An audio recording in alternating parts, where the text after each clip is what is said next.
ये सब यही रह जाएगा। व्यक्ति के साथ कितनी बीघा जमीन, कितना धन है, भैया इसे रख दो, हम कहीं जब बटेगा रख दो। और सबसे बड़ी बात यह है, अब चाहे कुछ भी काम बिगड़े पर कोई बोलना नहीं। हम 1 मिनट ही, हम कोई सारे दिन से मंत्र इत्यादि बोल रहे हैं।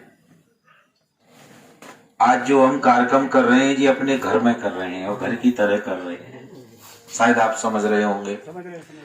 और हमारा घर बहुत बड़ा है क्योंकि हमने बचपन में सबके घर कथा वांची है, तो सबका घर हमारा, और वही रिश्ता आज भी है। हम चाहे कितने बड़े बन जाएं, कहीं भी पहुंचे, पर आप हमारे हैं और हम तुम्हारे हैं। तो संसार में कितना भी परिश्रम करें, पंडित जी बैठिए, आप भी बैठो, समझो, वो सब यही रह जाता है। जब व्यक्ति जाता है तो उसके साथ कुछ नहीं जाता, और कुछ जाता है तो परलोके धनम धर्म, इस धरा पर, इस पृथ्वी पर जो धर्म कर जाता है।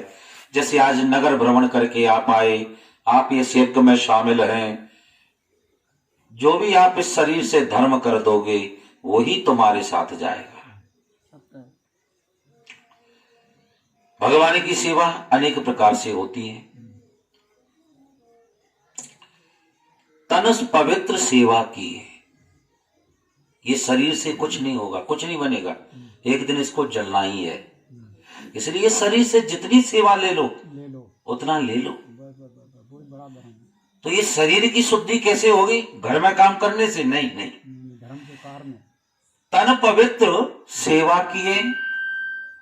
शरीर की शुद्धि मंदिरों पर जाकर सेवा करने से,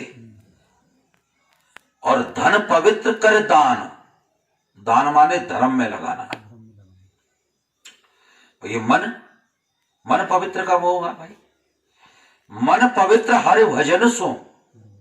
आपसे कहा जाओ श्री राम बोलो, क्यों बुलवाया? भगवान के नाम के अलावा ऐसा कोई मंत्र नहीं है जो पापों को नष्ट कर दे।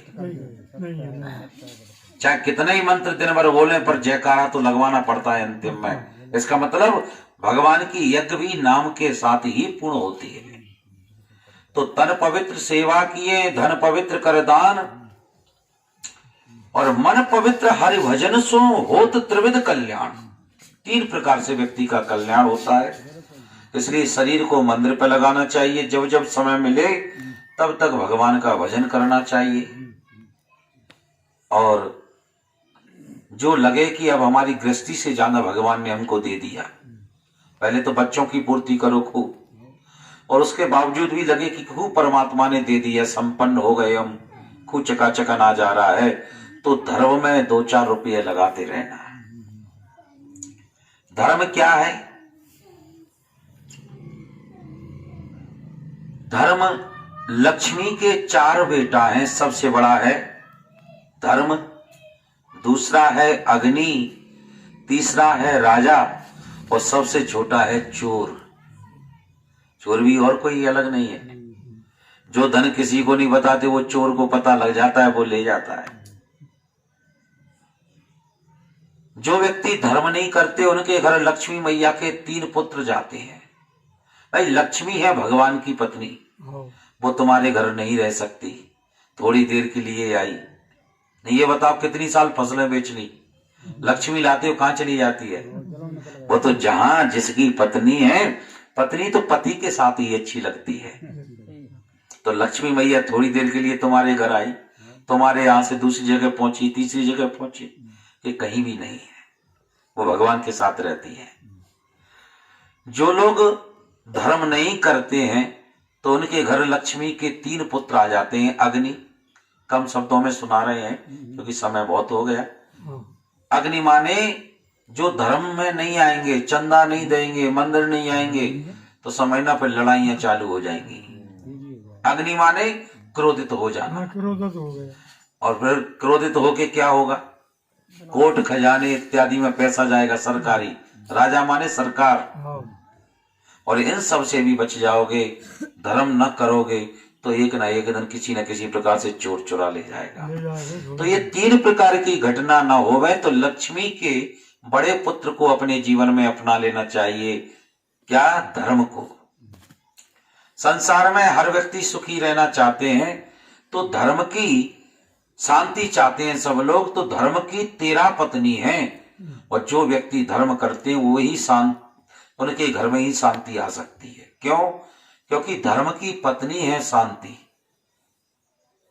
भागवत में दिया है, भागवत के 3 स्कंद के 2 अध्याय में, तो धर्म की 13 पत्नी है, तो सबसे बड़ी पत्नी ये शांति जो है ना 4 नंबर की है।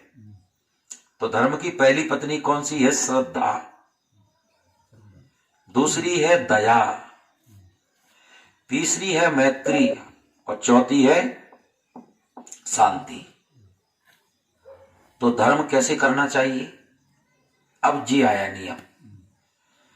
धर्म की पहली पत्नी को अपने जीवन में लाओ। कौन? बोले श्रद्धा। भवानी शंकरो वंदे श्रद्धा विश्वास स्वरूपणो। ये भगवान है और हम भगवान की सेवा कर रहे हैं। ये क्या है? श्रद्धा। ऐसा भाव होना चाहिए। दूसरी दया। अब यहां तो हम धर्म कर रहे हैं और फिर किसी को डांट भी लगा रहे हैं, पिटाई भी कर रहे हैं। मान लो धर्म करो और चोरी करें, बता तो धर्म कहलाएगा? नहीं कहलाएगा। हम मंदिर पे यहाँ आपके साथ खूब मंत्र बोलें और पता चले चोरी से तुम सबके चने उखाड़ ले जाएं, तो ये धर्म है? नहीं है। धर्म वही सार्थक है जो धर्म सदैव शरीर में रहे, सदैव शरीर में धर्म को विराजमान रखें। तो भगवान के प्रति श्रद्धा रखो, दूसरे प्रत्येक व्यक्ति के प्रति दया रखो। दया का उल्टा ही याद होता है। ये यज्ञ करने के नियम है। तीसरा प्रेम रखो। भगवान कहाँ है? किसी को दिखाई दे रहे हैं? और भगवान तो कण कण में व्याप्त है। भाई भगवान कण कण में व्याप्त है। भैया बंद करो से जरा जल्दी से। भगवान कण कण में व्याप्त है, तो हमको दिखाई क्यों नहीं दे रहे? ठाकुर जी कहते हैं हरि व्यापक सर्वत्र समाना, प्रेम से प्रकट होई मैं जाना। भगवान तो प्रेम का विषय है, भगवान किसी वस्तु का विषय नहीं है। भगवान से तो प्रेम करो। भगवान प्रेम से दर्शन देते हैं। जब 3 बातें अपने जीवन में अपना लोगे, श्रद्धा, दया और प्रेम, तो चौथे नंबर पर ठाकुर जी की शांति, 2 धर्म की पत्नी है शांति, वो तुम सबके घर में विराजमान रहेंगी।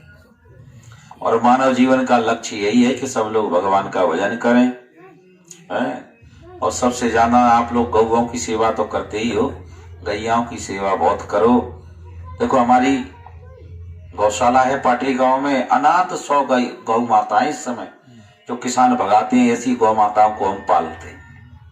आपका एक एक द्रव्य, जैसे जो भी ये बनाते हैं ग्रह वगैरह, ये सब वही भेज देते हैं गौशाला पे, जो अन्न इत्यादि आता है। कहने का मतलब है सब लोग गौओं की सेवा करो, अपनी जन्म देने वाली माँ की सेवा करो। और तीसरी माँ है ये पृथ्वी माँ। पृथ्वी पे अन्न ना हो गए तो कैसे जीवित रहोगे? भूखे ही मर जाओगे। 2 दिन भोजन ना मिले तो इसकी भी बड़ी कृपा है। सभी लोग भगवान का भजन करना चाहिए। बड़े भाग्य का उदय होता है तब ऐसा मंगल महोत्सव होता है भगवान की कृपा से। अच्छा, जय श्री राम सुनाते ही रहेंगे सब रात, हम कथावाचक हैं और अनेकों कथा है। आप सब भूखे भी हो, यात्रा करके आए हो, इसलिए हम अपने मन को ही, मन तो बहुत है कि बहुत सुनाए, पर ठाकुर जी चाहेंगे तो कभी 7 दिन सुनाएंगे, है ना? 1 दिन नहीं, 7 दिन सुनाएंगे। पत्रम पुष्पम फलम तोयम्मयि, जो वस्तु होगी 1-1 मुट्ठी अनाज इकट्ठा कर लेना, उसी से यज्ञ करा जाएंगे तुम्हारी। इस मंदिर पे इससे बड़ा वचन नहीं दे सकते और कुछ। और जब जब जैसी सेवा की जरूरत हो, हम कहीं भी हो, बस तुम खबर कर देना, हम आपकी सेवा में उपस्थित रहेंगे सदैव। बोले वृंदावन बिहारी लाल की।